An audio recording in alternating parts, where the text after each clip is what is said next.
Félix Auger-Aliassime, merci de nous recevoir. C'est un plaisir. J'allais dire chez vous. Oui, là où tout a commencé pour moi et là où j'espère aussi écrire une page de mon histoire de tennis sur ce cours central de Montréal. Ça a été important ici, des matchs oui, très extraordinaires. Important. Très important dans ma carrière, c'est toujours, je l'ai dit souvent, mais c'est souvent un tournoi que je veux gagner dans ma carrière avec les très grands tournois qu'on connaît du Grand Chelem.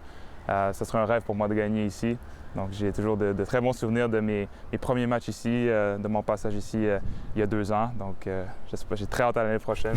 L'an prochain, ici, objectif? Objectif, la victoire. La victoire, ouais. Très bien. Tu voyages beaucoup, évidemment, dans le monde, les tournois.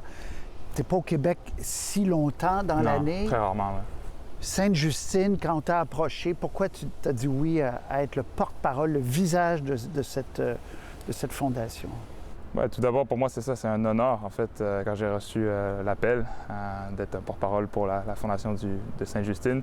C'est vraiment un honneur. Je suis moi-même né là-bas. Ma sœur est née là-bas aussi, à Sainte-Justine. Oui, c'est vrai. Donc, c'est sûr qu'il y a un lien. Mais d'une campagne aussi importante, puis d'être la voix, puis de pouvoir utiliser ma plateforme, d'avoir utilisé mon image pour être porte-parole d'une aussi belle campagne, pour moi, tout d'abord, c'était vraiment un honneur. Donc, ça fait plaisir. Puis, comme tu l'as dit, je ne suis pas souvent dans la région, je ne suis pas souvent à Montréal, mais j'ai essayé de placer un moment dans l'année pour venir ici, pour visiter l'hôpital en personne et rencontrer, c'est ça, tous les gens qui font la magie de tous les jours, puis aussi les enfants et leurs familles qui vivent des moments difficiles, beaucoup plus que moi j'en vive, donc aussi de partager un moment avec eux. Allez-vous y aller? Il y a des visites fréquentes à l'hôpital? Comment ça va fonctionner? Est-ce que dans les réseaux, la publication, mais est-ce que vous tenez à aller sur place quelquefois rencontrer des enfants, par exemple? Oui, complètement. En fait, j'ai une visite qui est prévue aujourd'hui. C'est ma première visite depuis que j'ai annoncé que je suis le porte-parole. Puis après, c'est un projet quand même sur plusieurs années. Je serai porte-parole sur plusieurs années. J'ai toujours un passage au moins à Montréal dans l'année, donc je vais m'assurer de pouvoir visiter l'hôpital quand je peux. Combien de temps passez-vous à Montréal maintenant? Pas beaucoup. 2 ou 3 semaines dans l'année, des fois. C'est tout? C'est tout. La plupart des tournois sont joués en Europe, évidemment, mais je joue en 20 à 25 tournois par année, les périodes d'entraînement, les voyages pour d'autres raisons. Donc, j'ai pas vraiment l'occasion de venir à Montréal, mais quand je peux, j'essaie de tirer le maximum. Et là, les enfants à Sainte-Justine et ailleurs, tu es conscient à quel point tu es quelqu'un de gros. Tu es 14e au monde, un joueur, on va parler tout à l'heure, c'était beaucoup plus haut.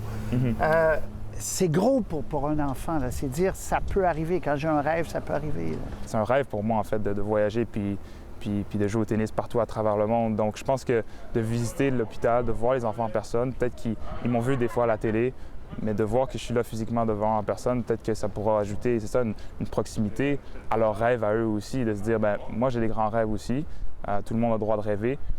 Puis que peut-être que je peux le faire comme Félix le fait. Très bien. Saison plus difficile, on s'inquiète. Qu'est-ce qui arrive? C'est genou, on a beaucoup parlé, tu as parlé aux journalistes du genou. Ouais. C'est genou ou c'est le doute ou c'est les deux? Comment on décrit ça? Oui, c'est sûr qu'il y a eu plusieurs choses. Ça a commencé avec le genou, puisque jusqu'au mois de février, tout allait bien ou évidemment, il y a toujours des petits hauts et bas quand on est un sportif ou un joueur de tennis notamment. Mais le genou était un très gros problème cette année. J'arrive un peu sur la fin. Le mois dernier, j'ai réussi à reprendre la compétition sans douleur, mais j'ai eu toujours des moments compliqués avec cette blessure. Mais j'essaie toujours de garder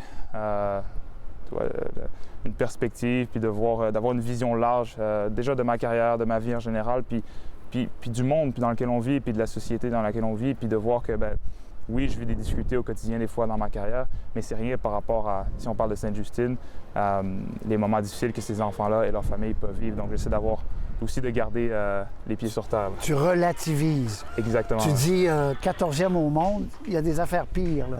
Tu fais beaucoup d'argent. Bien pire, exactement. D'ailleurs, tu es domicilié à Monaco, comme tous les joueurs de tennis, il faut dire. La plupart, oui. Ça, est-ce qu'on te le reproche au Québec, des fois? Est-ce qu'il y a des gens qui ne comprennent pas? Oui, ça peut arriver. On me l'a reproché quand j'ai déménagé là-bas la première fois. Bon, là, maintenant, ça fait plusieurs années. Mais oui, c'est sûr que c'était un choix qui était professionnel pour ma carrière. On joue la plupart des tournois en Europe, donc je voulais avoir une base là-bas. Puis il y a l'impôt. Puis évidemment, il y a l'impôt de Monaco qui est quand même... qui est à peu près pas là pour l'impôt des revenus. Qui est un privilège, mais pour moi, je peux comprendre que certaines personnes, c'est ça, peuvent critiquer ou ne pas comprendre pourquoi je suis allé, mais pour moi, ça faisait sens. Mais tu restes enraciné dans ta... Complètement. Enraciné, je suis un Québécois après tout. J'adore à chaque fois revenir au Québec. J'adore partager des moments avec ma famille ici, puis aussi m'impliquer dans des causes comme Sainte-Justine, m'impliquer avec des causes qui me tiennent à cœur ici au Québec. Bon, tu dis qu'il faut relativiser.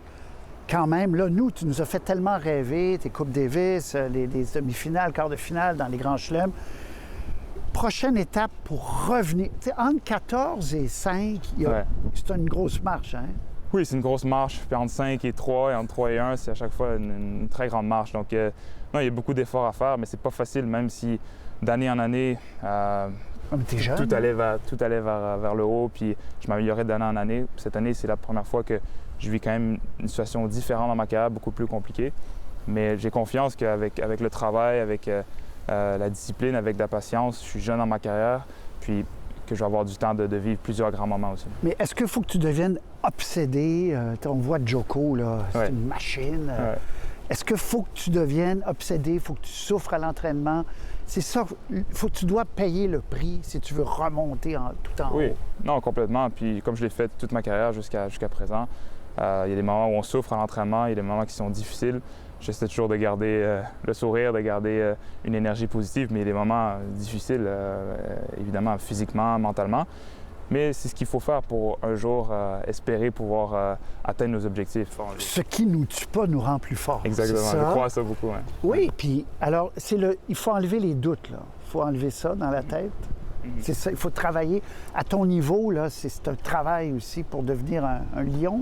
Oui, puis c'est toujours d'essayer de réagir le mieux possible aux situations dans lesquelles on vit. Je pense qu'on est humain après tout, les sportifs, puis on vit des doutes aussi. Des fois, on a des mauvaises pensées qui nous viennent dans l'esprit. Puis après, c'est d'apprendre à comment revenir avec des pensées positives, comment rebondir à ça. Donc pour moi, le travail est vraiment là. Bien, on te souhaite le meilleur. Merci beaucoup, Patrice. Tu es conscient que quand... Là, je passe du vous au-dessus parce que je deviens fan. Tu es conscient que quand tu gagnes ces grands matchs-là, nous, on est sur le bout de nos chaises, là. Oui, on est fiers, là. On me partage de très beaux témoignages. Mon père, ma mère qui sont ici. Mon père qui est impliqué avec son académie à Québec. Puis après, oui, j'entends des histoires, à quel point les gens suivent. Quand je reviens à Montréal, je rencontre des gens qui me racontent des anecdotes de matchs qu'ils ont vus ou de moments inspirants qu'ils ont regardés à la télé. Donc moi, ça me fait toujours plaisir d'entendre des choses comme ça. Ouais. Puis tu as un des plus beaux coups droits au monde. Petit, je voyais des vidéos petits de ton père. Oui, ça a commencé tôt, ça a commencé très tôt. Allez, bonne suite. Merci beaucoup. Au revoir. Merci.